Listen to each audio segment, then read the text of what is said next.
नमस्कार, स्वागत, अभिनंदन। मित्रों, राजस्थान पंचायती राज संस्थानों के अंतर्गत जिला परिषद एवं पंचायत समिति सदस्यों के निर्वाचन हेतु आज नाम निर्देशन की प्रक्रिया शुरू हो चुकी है। आज इस वीडियो में नाम निर्देशन के संबंध में संक्षिप्त जानकारी दी जा रही है। नाम निर्देशन पत्र एवं अन्य दस्तावेज जो रिटर्निंग अधिकारी को प्रस्तुत किए जाएंगे अभ्यर्थी द्वारा, उनमें नाम निर्देशन पत्र जो प्रारूप 4 क में है, घोषणा जो प्रारूप 4 घ में है, क्रियाशील शौचालय की घोषणा, सांख्यिकीय प्रपत्र और उपाबंध 1A जो कि 50 रुपये के नॉन जुडिशियल स्टाम्प पेपर पर होगा।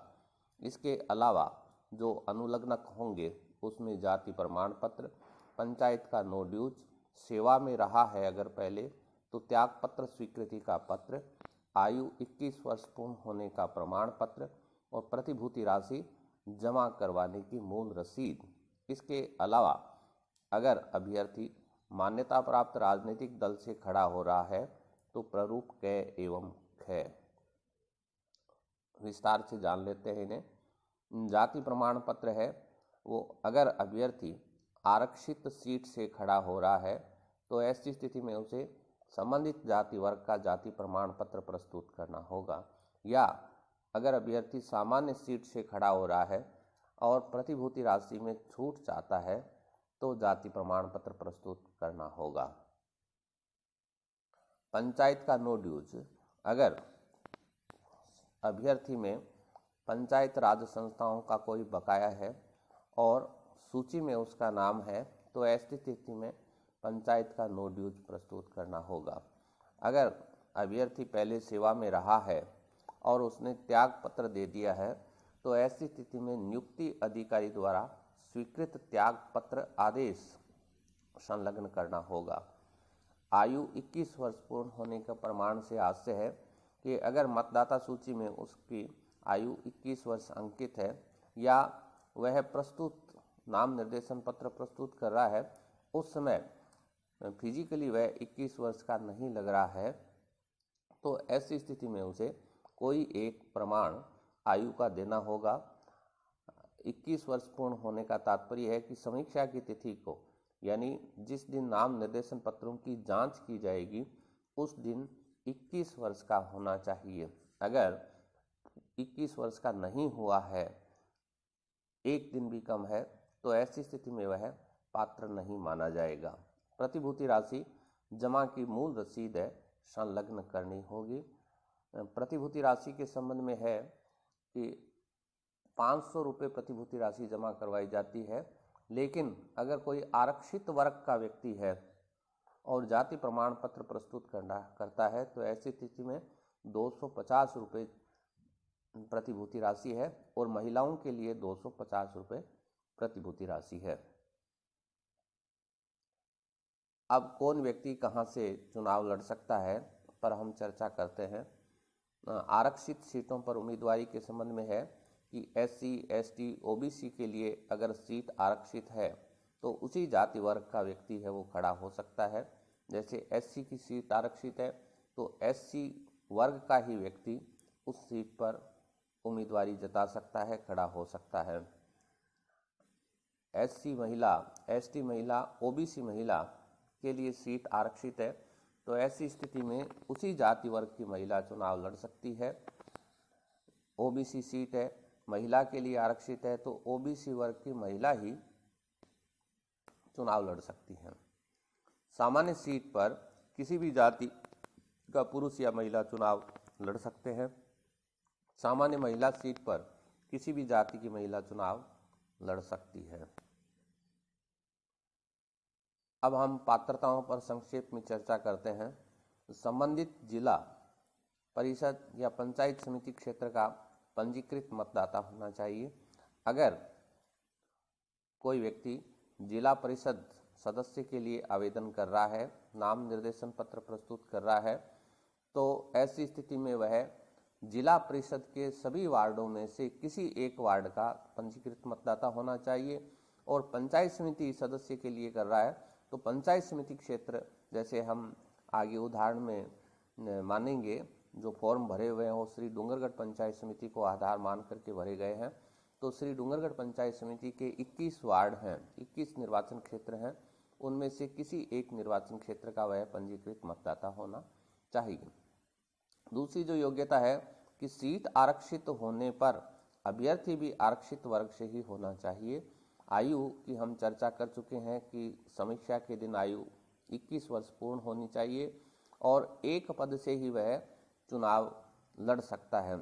यानी पंचायत समिति क्षेत्र में अगर वह आवेदन कर रहा है किसी निर्वाचन क्षेत्र से, तो वह एक निर्वाचन क्षेत्र से ही आवेदन कर सकता है, लेकिन चुनाव एक से अधिक के लिए आवेदन कर सकता है, किंतु चुनाव एक पद से ही, एक निर्वाचन क्षेत्र से ही चुनाव लड़ सकता है। लेकिन चूंकि जिला परिषद और पंचायत समिति दोनों अलग अलग संस्थाएं हैं, तो ऐसी स्थिति में वो जिला परिषद और पंचायत समिति दोनों के सदस्य पद पर चुनाव लड़ सकता है। विधायक सांसद के लिए चुनाव लड़ने हेतु जो पात्रताएं हैं, वो पात्रताएं भी उनके पास, अभ्यर्थियों के पास होनी चाहिए, लेकिन इसमें आयु में शिथिलन दिया गया है।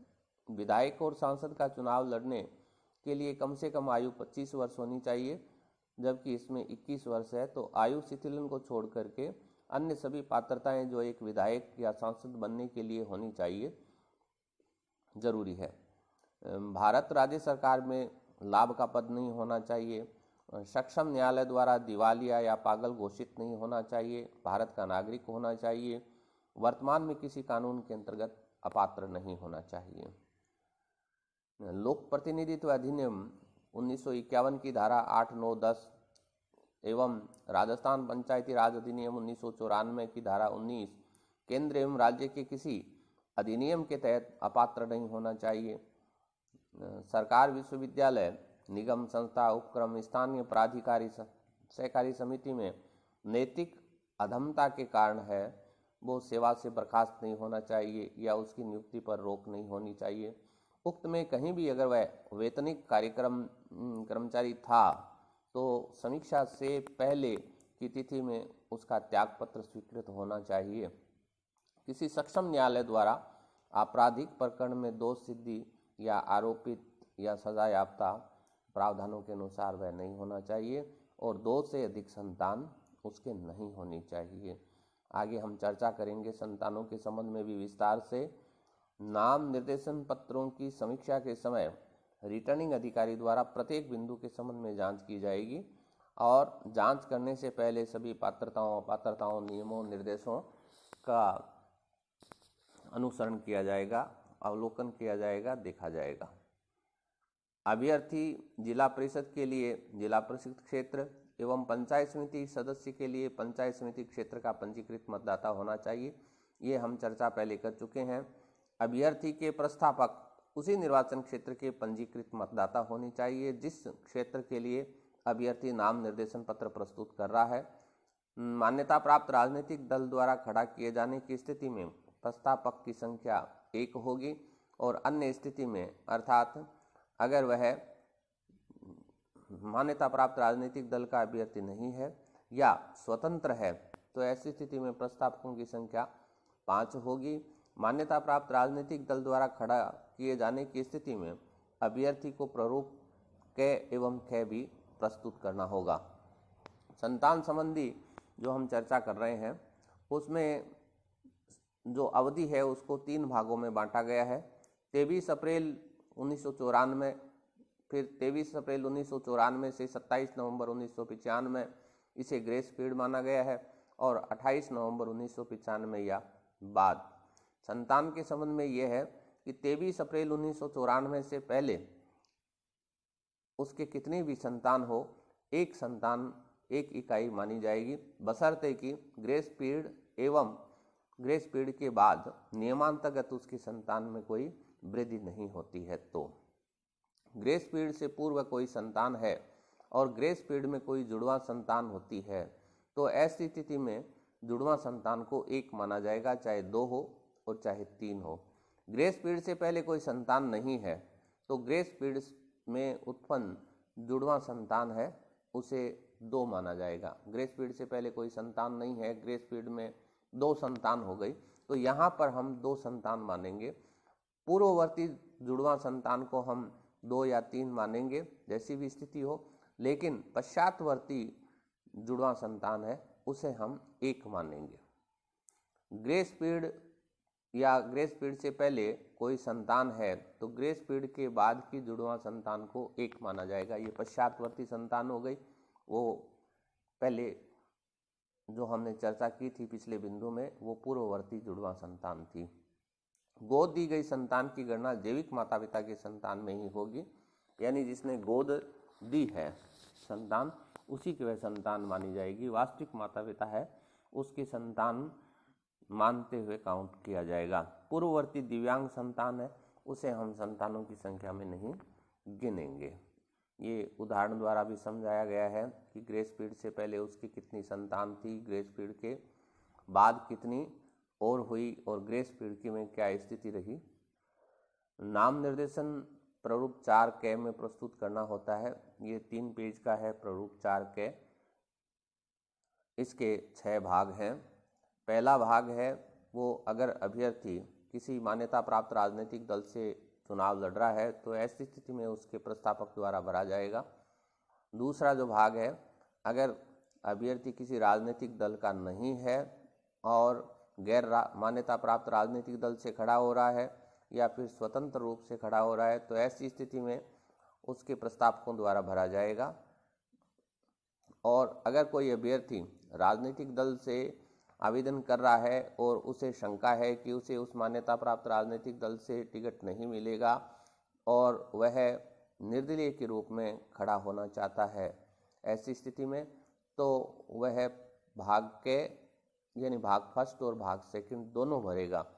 अगर उसे किसी मान्यता प्राप्त राजनीतिक दल से सीट मिल जाती है, खड़ा होने के लिए अनुमति मिल जाती है, तो ऐसी स्थिति में उसका भाग 1 स्वीकार माना जाएगा। और अगर वह समर्थ नहीं होता है मान्यता प्राप्त राजनीतिक दल से सीट लेने में तो ऐसी स्थिति में उसका भाग 2 है वह मान्य होगा। ऐसा व्यक्ति है वो 2 नाम निर्देशन पत्र भी प्रस्तुत कर सकता है, एक राजनीतिक दल के लिए और दूसरा स्वतंत्र उम्मीदवार के रूप में या गैर राजनीतिक दल के रूप में, जैसी भी स्थिति है। समस्त सूचनाएं काल्पनिक है यहाँ जो दी गई है। ये जो भाग 2 है उसका बाकी भाग है, इसमें प्रस्तावकों के बारे में विवरण दिया गया है। ये भाग 3 है, इसमें अभ्यर्थी अपने बारे में लिखेगा और अगर वह स्वतंत्र उम्मीदवार के रूप में खड़ा हो रहा है तो ऐसी स्थिति में चुनाव चिन्ह 3 चुनाव चिन्ह है कोई, उनमें से कोई एक चुनाव चिन्ह मांगेगा और तीनों का यहाँ पर वर्णन किया जाएगा जो कि रिटर्निंग अधिकारी द्वारा प्राथमिकता से जारी किया जाएगा अन्य अभ्यर्थियों की स्थिति को देखते हुए। रिटर्निंग अधिकारी द्वारा भरे जाने वाले जो भाग है वो है 4, 5 और 6। 4 है वो जैसे ही नाम निर्देशन पत्र रिटर्निंग अधिकारी को प्राप्त होंगे भाग 4 भरा जाएगा और उसके पश्चात समीक्षा के समय भाग 5 की पूर्ति की जाएगी। और अंतिम जो भाग 6 है यह रसीद है। जब अभ्यर्थी नाम निर्देशन पत्र रिटर्निंग अधिकारी को प्रस्तुत करेगा तो रिटर्निंग अधिकारी कार्यालय द्वारा रिटर्निंग अधिकारी द्वारा यह रसीद जारी की जाएगी। एक बार फिर देखते हैं, नाम निर्देशन प्राप्ति के समय अभ्यर्थी एवं उसके प्रस्तावकों का विवरण मतदाता सूची से मिलान किया जाएगा। कोई भी कॉलम रिक्त है तो उसी समय पूर्ति करवाई जाएगी या शून्य, लागू नहीं इत्यादि लिखवाया जाएगा और संक्षिप्त हस्ताक्षर भी करवा लिए जाएंगे। सीट आरक्षित होने की स्थिति में अभ्यर्थी की जाति एवं जाति प्रमाण पत्र के बारे में जांच की जाएगी और नियमांतर्गत अगर कोई दस्तावेज प्रस्तुत नहीं किया गया है तो फिर नियमांतर्गत ही मेमो जारी किया जाएगा कि वो समीक्षा से पहले वो प्रस्तुत करें। ये घोषणा है प्रारूप 4 घ में। इसमें जो भाग 1 है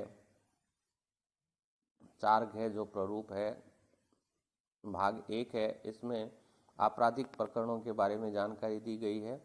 भाग 2 है, इसमें भी दोष सिद्धि या दंड से संबंधित जानकारी दी गई है।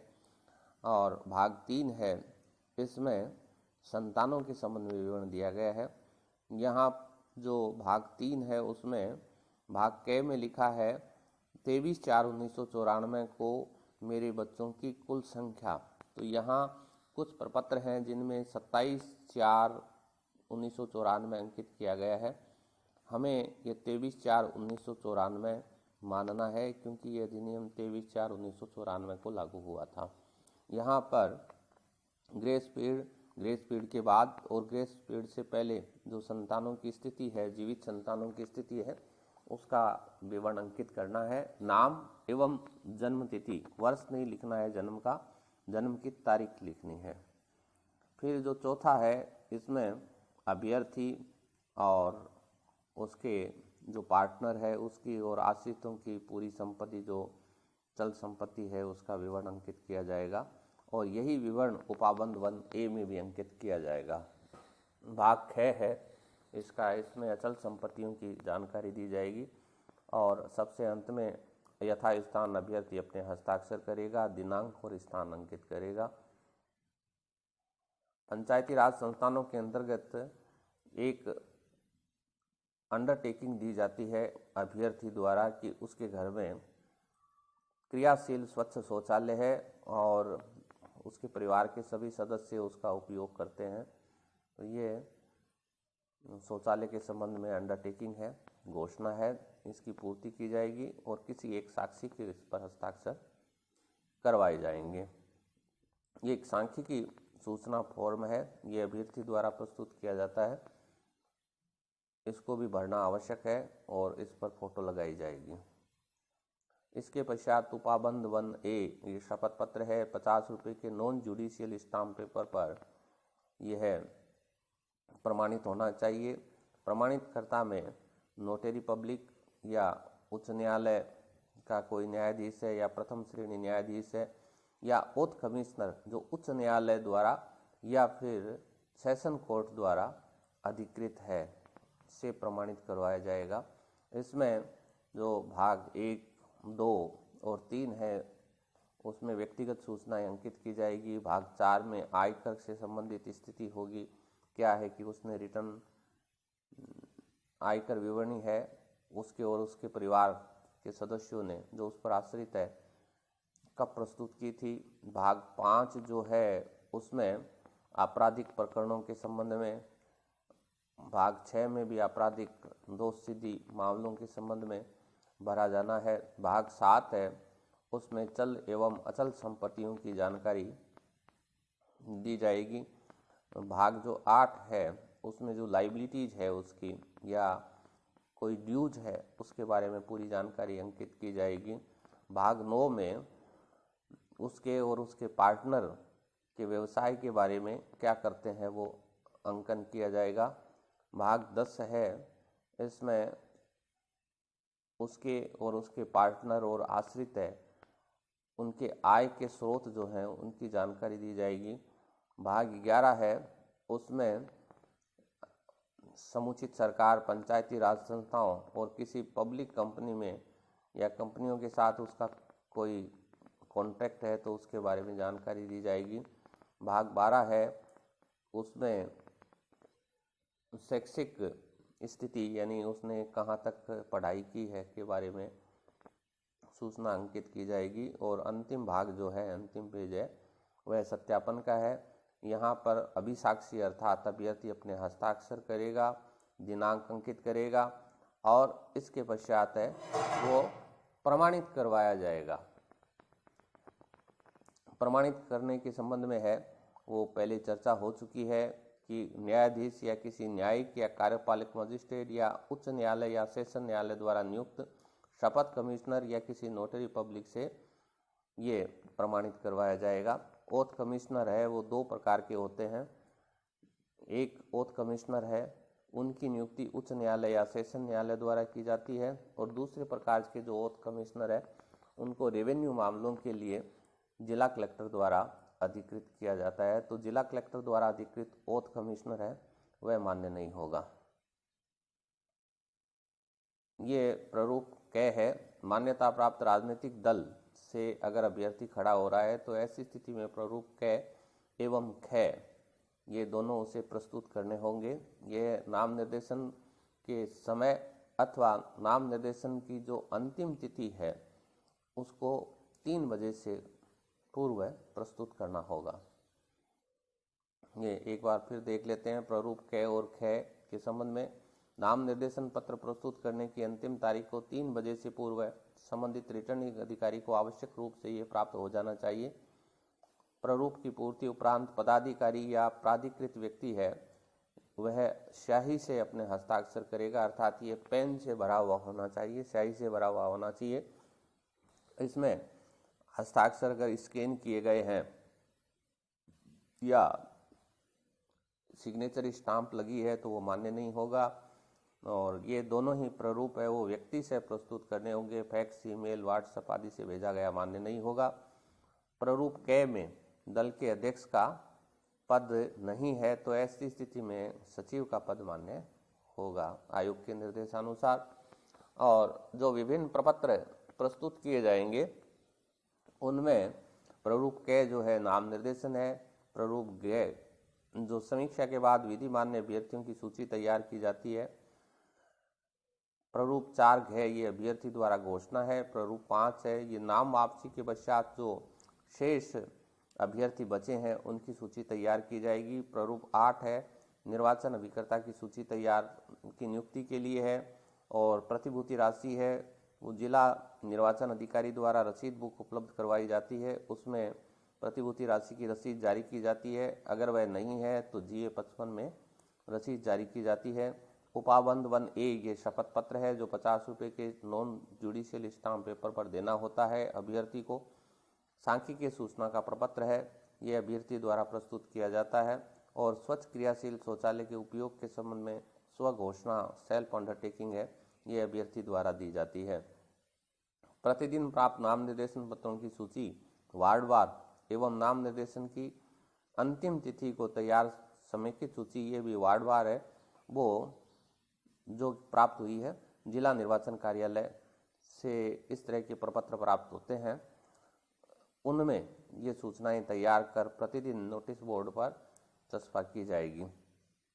नाम निर्देशन पत्र प्राप्ति की सूचना निर्वाचन क्षेत्रवार जैसा कि अपन ने अभी चर्चा की थी, जो निर्धारित प्रारूप है जिला निर्वाचन कार्यालय द्वारा प्राप्त हुआ है में प्रतिदिन नोटिस बोर्ड पर चस्पा की जाएगी।